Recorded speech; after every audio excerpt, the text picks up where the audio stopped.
Hi, it's Vex, and today we're doing something really fun. We're gonna open our second box of Ikoria. Again, as I open my first box, this is the Japanese first edition, so I managed to procure 2 of these. So this is my second one.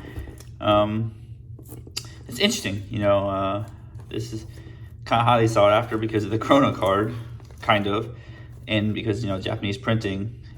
But the Chrono card's only worth $10, and people pay maybe a $20 difference for first edition. So it's kind of weird. Like, I can just buy the regular edition, and pay extra $10 for that card. Before we get into it, we want to check our list. Since we're set collecting, this is what we have. Open up, random packs in our last box here. What we're really looking for is Fiend Artisan, because that's the most expensive card in the set. Luminous Broadmoth, I think next expensive card, and Kinnan. And all these other cards, it doesn't matter if I get them or not. I can just buy them because they're really cheap. The goal is to open up the really expensive mythics, so I don't have to pay cash for those guys. So without further ado, let's start with our box opening here. So open it up. There seems to be a Godzilla card that's worth a lot of money. I haven't really kept track of the Godzilla cards because I'm not really that interested in collecting them. So I won't be collecting them, but I'll save that for last. I might, trade them off to a couple friends who really, really love Godzilla. But as for me, Wizards print so many different variants. It's become difficult to collect the cards, and there's regular cards. The Godzillas represent a premium version of regular cards, so I'd rather just have the regular cards. I like those better than the Godzilla cards. So let's get to it here. So we do want Triomes.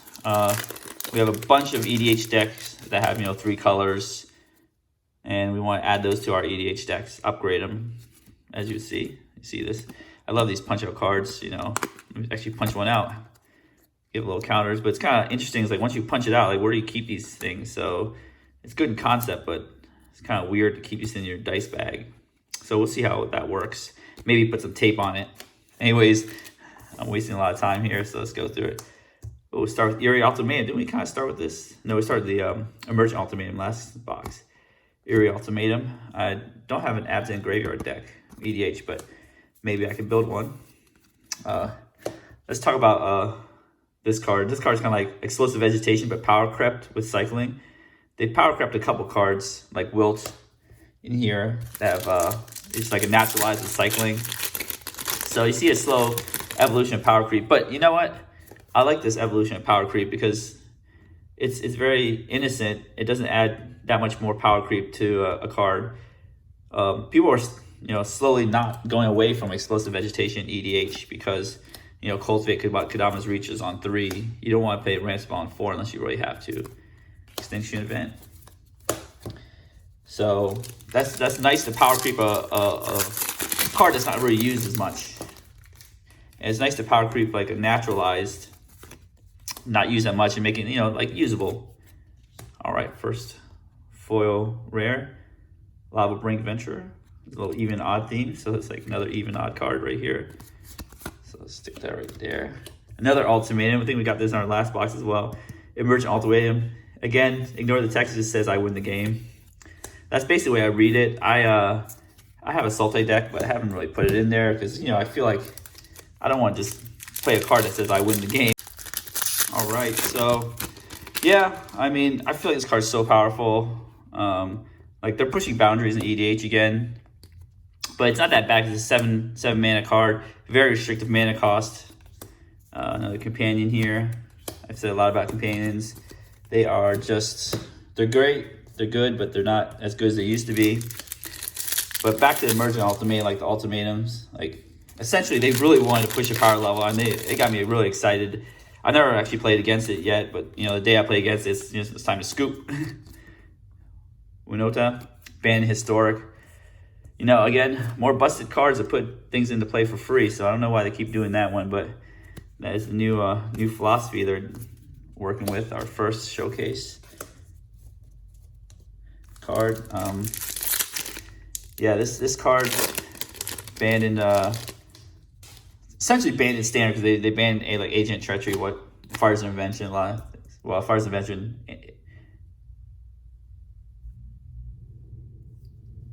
This card is essentially banned in standard because they got rid of it, like Agent Treachery. But there might be some combo that comes up in standard, who knows. So, oh, there's one of first Triome. Indolta. I really wish it was like Abzan Triome or some kind of like triple land name. Indolta Triome just doesn't resonate with me. It's just, I'm just calling it the Abzan Triome. It's hard enough to remember those names. So, yeah, I mean, cards like that, just pushing boundaries, it's kind of like upsetting. Sorry, I don't think she's banned historic. She's a virtual ban, I guess, by banning the. Actually, is she banned historic? I gotta check that out. Let me check it out before I make any more comments about that one. Who knows, Lutri? This, I know this is banned in Commander. Okay, so I'm right there. Yeah, there's so many formats, so many bannings. It gets a little confusing on what's banned, what's not banned anymore. So who knows? Who knows? Again, part of our cycle. Play additional lane each turn, cast a spell, draw 2 cards, and your turn, discard your hand. There's got to be something broken with that. I think people are still trying to break it. I think it still can be broken in the right deck, mostly modern, because they have Manamorphose, etc., and some Phyrexian mana spells. Let's see what here, back. Graded Magic. Okay, so I gotta talk about this card right here. This is salt inducing in EDH. I wish it says no one can cast spells from anywhere other than their hands. The problem is this is not symmetrical effect, so you play this in EDH, and you can cast your commander all you want, but your opponents just can't. It just like literally shuts down a game of EDH. And just for 2 mana, I feel like it's just a little excessive. Again, I don't know why they printed this card, because in EDH you want to have fun. You want to be able to cast your general. You want to be able to cast their generals. But some people will play this. It will cause a lot of salt because it's like my whole deck was built around my general, and now I can't play it. I don't know why they were thinking. I guess whoever designed it is not an EDH player, because that is just not fun. Mutate Gem Razor. Yeah, it's just. I mean, I think if it's a symmetrical effect, it'd be completely fair, because that means if your commander dies, that means you can't cast your commander either. But it's not symmetrical. Bondage Enclaves. I don't know why they don't build these effects symmetrical. I think the fair symmetrical effect is a Collector Oof. It's essentially a null rod on a card.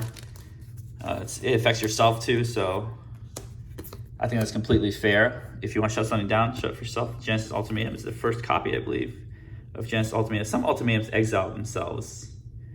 I don't know why they decide which ones do. Maybe the ones that are really powerful. I don't think this is powerful. I'd rather have just Genesis Hydra itself. Just draw 5, maybe. Put some permanents on the battlefield, maybe. Who knows? Oh, I forgot to say name. Umari. I was just trying to think of the name. I was like, well, how you say this thing? All right, now the showcase cards.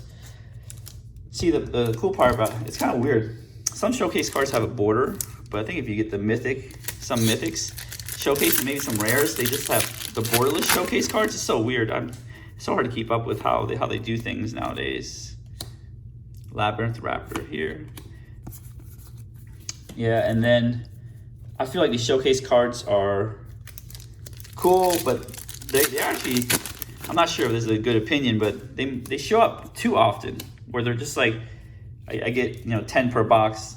It doesn't seem rare, because they show up in the common. Again, see, common, uncommon slot. I think in Throne of Eldraine they were much rarer, and they're I mean, since it's the first time you see showcase cards, they're kind of like really cool. But here I just feel like, oh, there it is, Sharknado. I feel like here it's just too common. Sharknado, this is a great card. It's kind of expensive now. This is kind of cool in ADH too. I think it's good in all formats. And it's very flavorful too. And they do have flying sharks right here. Shark token creature with flying. I think they definitely lean hard on that. See, we got little sharksy, flying sharks. It's kind of funny. I don't know why they did it that way, but hey, I mean, I think people got a kick out of it. So here we go, another foil. Dirge bat here. Yeah, again, you know, I do like the full art Triumphs, so they look gorgeous. I feel like sometimes the full art cards don't really look like Magic cards. You don't see the border. I actually really like the extended art border extension, but so you get this part of the border and this bottom part. So there's somewhat of a border to look at. Because I see other card games like Vanguard or something that just don't have borders and they just look kind of weird. But again, that might be just me. People love full art borders. Zerta, again, another companion, you know, nerfed. Speaking of nerf, you know, I've been playing Magic since, you know, 95 on and off. I've never seen him nerf a mechanic. I've seen him alter mechanics, you know, slightly, very slightly, like proliferate, where you can proliferate different types of counters on the same permanent, but I never see him just completely just like, I'm just gonna change this mechanic. General Kudro of Draenith. This goes good modern humans. It's our second mythic. These are just like, I guess, generals, or it's kind of funny how our theme is flowing the line here. I got some generals, joiner forces. Yeah, I guess she might be like the beast general. All right, so again, usually get 4 to 5 mythics a box. I'm hoping to catch the high end, but we're going through almost 2/3 of our box here. Haven't really got much value. Oh no, there it is. There it is. High end Narset. She's pretty neat. I think she might be the first Jeskai general, Jeskai planeswalker. If there's another one, leave a comment below because I don't remember. But I think this is, you know, this is a fair card. This is a good planeswalker. It's just not pushed. I've seen it used, you know, I play a little arena. I've seen it used against me. I think it's pretty fair. So unlike other planeswalkers like Oko or wherever, can't believe Jace is unseated by a 3-mana planeswalker that makes food. It was a foil showcase. That's interesting. I really like the anime art on these showcases. So it's kind of interesting. You got the Godzilla, unpredictable Cyclone. You got Godzilla cards, the animated showcase cards. I think it's neat. I mean, I hope Zendikar would just be like, I love lands. I hope in not Battle for Zendikar, was it Zendikar Rising, Zendikar 3, like land showcase cards. Oh my god, that would be so amazing how they do lands. Imagine if you got animated lands, that'd be kind of cool too. So who knows what they're gonna do. They're not gonna print fetch lands in that set, but again, we'll see. Another here, the Ozlith. This is really cool encounters deck. I think this. All right, guys, if you're gonna spec on a card, get this card. People love counters, and people love, this is the way to save counters. So essentially kind of like doubling ish. It's just, this is the card you want to keep, you want to spec on, I believe, if you're going to spec on a card. But again, I'm not a financial advisor. I'm not a Magic investor, but I'm going to collect as many of these as possible because I believe that is so cool. It only costs 1 mana. It's so cheap. Oh, my little turtle. Finally, I got one of him. Don't have any one of those. Yeah, the odds is about, you know, like $5 right now.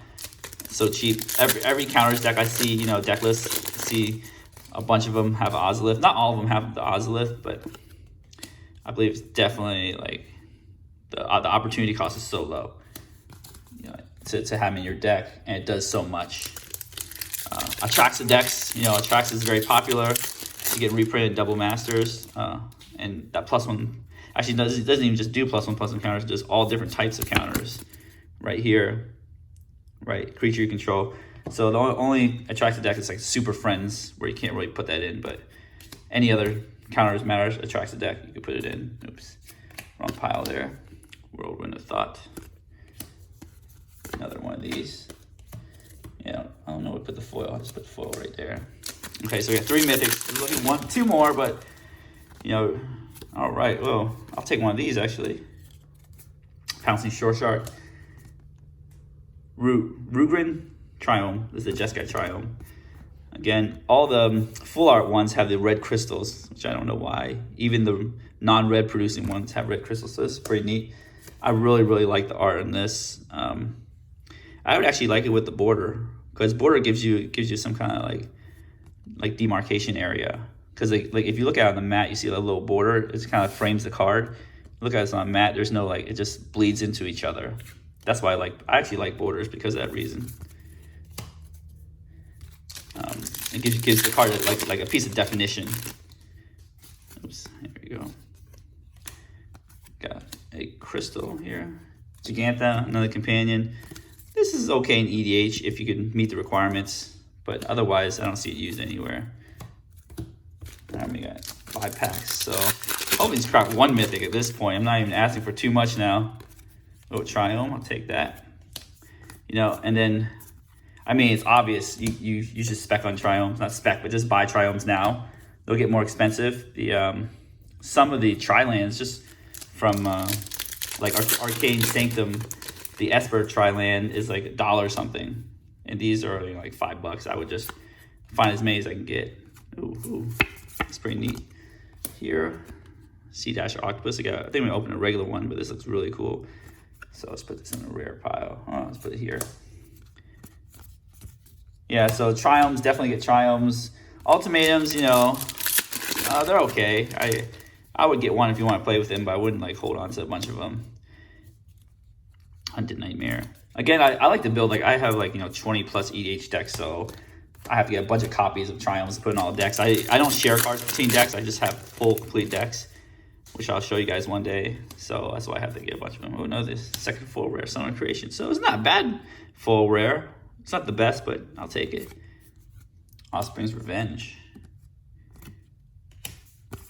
All right, here we go. This is the last pack. We only have 3 mythics. Wow, we're going the opposite way of luck here. So this, I'm gonna guess, should be a mythic. If they collated right, if they didn't collate right, then we're in Pound Town. Lures, oh god, that's like trolling me at this point. It used to be the most powerful card from this set. Now it's just whatever. All right, so I guess this is a really bad 3 mythic box. You know, it is what it is. Oh, we got one more. Maybe this will make up for it. Who knows? Who knows? It's so bad. I haven't got a 3 mythic box in forever. The odds are so against me to ever get 3 mythic box, because you should get 4.5 per set, per box. But it is, you guys saw it in the flesh. It is what it is. Maybe this is a mythic here. Oh, again? Oh, serious? Okay, I think I'm done. All right, so let's just, we didn't get that many mythics, but let's check our mythics off the box here. It's kind of really sad, but it is what it is. You know, sometimes you get lucky, sometimes you don't. Narset, General Kudro, Winota. So actually, we got 3 new mythics we haven't got before.